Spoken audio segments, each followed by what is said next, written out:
Loi d'attraction et Ho'oponopono, deux approches d'un même but. Commençons par faire le distinguo entre ces deux notions. Les comparer est courant chez beaucoup de personnes, mais elles sont incomparables. Et ça dans tous les sens du terme. La loi d'attraction, comme son nom l'indique, est une loi, et Ho'oponopono est une technique. Les comparer équivaut à comparer la gravité avec le fait de jongler par exemple. Les deux notions sont toutefois complémentaires dans notre étude, car elles fonctionnent sur le même terrain, le subconscient et la matérialisation de son contenu. Ho'oponopono permet de défricher le jardin subconscient en enlevant les mauvaises herbes, et la loi d'attraction, lorsqu'on la maîtrise, permet de planter les bonnes graines dans ce même jardin, et donc de matérialiser ce qu'on veut dans sa vie.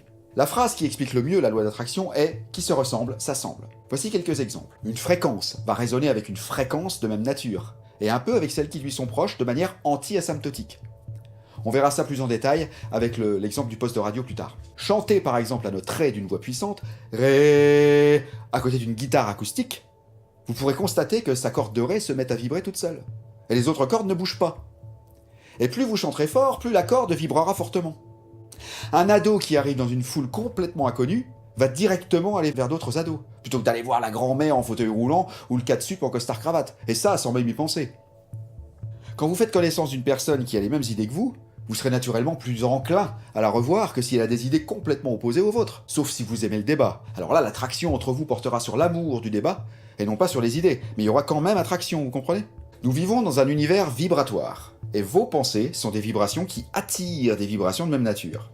Donc si vous voulez attirer quelque chose dans votre vie, générez par votre imagination et vos émotions les fréquences correspondantes, et l'univers y répondra comme la guitare acoustique avec sa corde. De même que si vous ne voulez plus d'un truc dans votre vie, arrêtez d'en émettre la fréquence en détournant votre attention systématiquement. Arrêtez d'en parler, arrêtez d'y penser, arrêtez de poster des messages sur les réseaux sociaux pour vous plaindre de créer des blogs ou des vidéos sur le problème, etc. Si vous chantez un ré à côté de la guitare acoustique et vous ne voulez plus que ce soit la corde de ré qui vibre sous vos yeux parce que vous n'en pouvez plus d'entendre cette horrible note H24, arrêtez de chanter vous-même ce ré. Chantez un mi à la place, et ce sera la corde de mi qui se mettra à résonner. Et la corde de ré, elle s'arrêtera naturellement, car elle ne sera plus alimentée par sa propre fréquence. Et ça sans aucun effort de votre part. Vous n'avez qu'à décider de chanter une autre note. Et ce, aussi souvent que vous le voudrez. L'univers répondra toujours à votre vibration dans ses moindres détails. C'est ainsi depuis votre premier souffle et sera ainsi jusqu'à votre dernier. Nous sommes littéralement prisonniers de cette loi d'attraction pour le meilleur comme pour le pire. Ce meilleur, comme ce pire, malheureusement ou heureusement, sont abyssaux. Il n'y a aucune limite, ni d'un côté ni de l'autre. Vous pouvez ordonner à votre subconscient de matérialiser la plus sensuelle des voluptés, la plus extatique des jouissances, comme la pire des tortures que l'homme n'ait jamais connues, et même au-delà.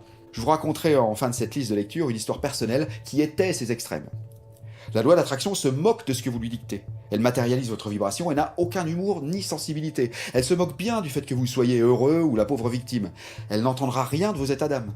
Elle exprime ce que vous lui imprimez, et puis c'est tout. C'est comme la gravité, laquelle d'ailleurs est une subdivision de la loi d'attraction. Que vous soyez petit, grand, riche, pauvre, noir, blanc, frisé, chauve, femme, homme, enfant, jeune, vieux, gentil ou méchant, intelligent ou complètement crétin, si vous sautez du haut d'un immeuble, que ce soit au nord de la Norvège ou au Burkina Faso, vous allez vous écraser comme une merde.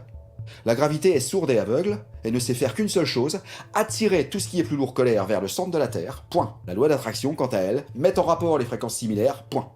C'est comme ça depuis Blanche-Neige, et ça sera comme ça jusqu'à la fin des temps.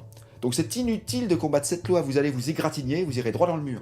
En revanche, si vous composez avec cette loi et en suivez ses préceptes à la lettre, cette même loi qui peut vous torturer si vous la galvaudez, vous apportera la caverne d'Ali Baba avec la même certitude si vous la maîtrisez.